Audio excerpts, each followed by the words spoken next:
towards southern Israel. And a warning, some viewers might find these images distressing. From the rubble, a survivor. 6-year-old Susie had been trapped beneath her family's home for 7 hours, feared dead. Now she's safely in hospital, hand in hand with her father, but with grief written all over her face.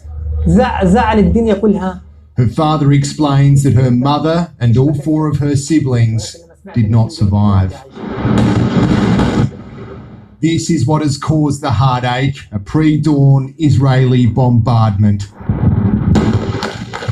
At least 3 buildings were flattened, prompting desperate rescues.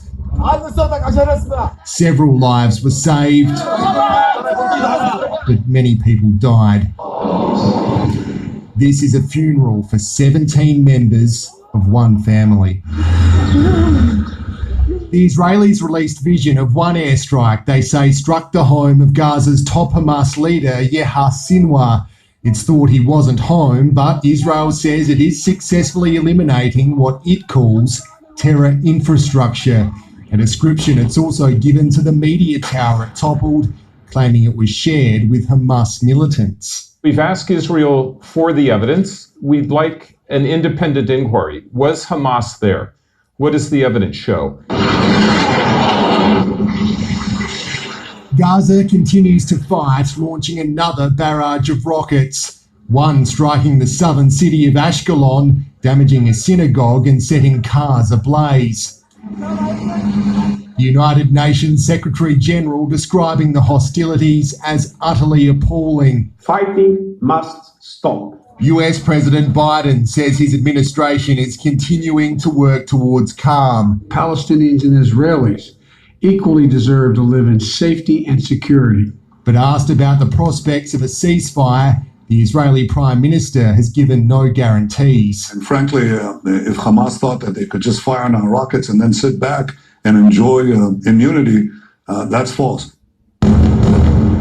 And just hours after this interview, Israeli warplanes unleashed on Gaza City in a widespread 10-minute-long attack. But while Benjamin Netanyahu might be out muscling Hamas, his country is being torn apart by a war from within. Street violence between Jews and Arabs in Israel is escalating.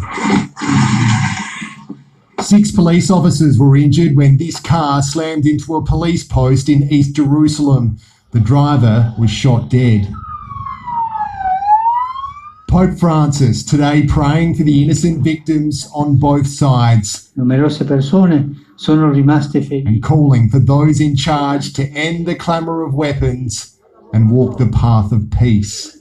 In London, Ben Avery, 9 News. And the Independent's Middle East correspondent, Belle True, joins me now from Jerusalem. Belle, the fighting has now entered its 2nd week. What have you seen on the ground this morning?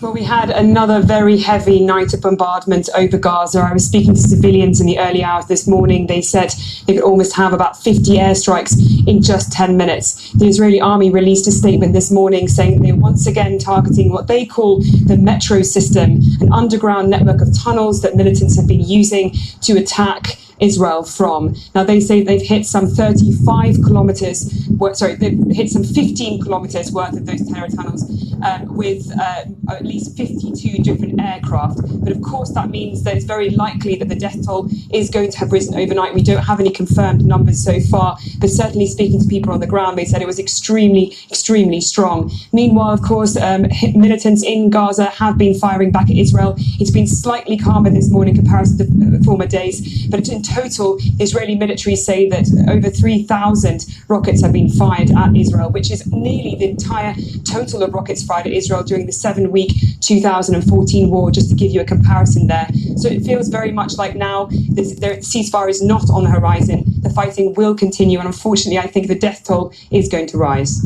Belle True, the Independent's Middle East correspondent, thank you.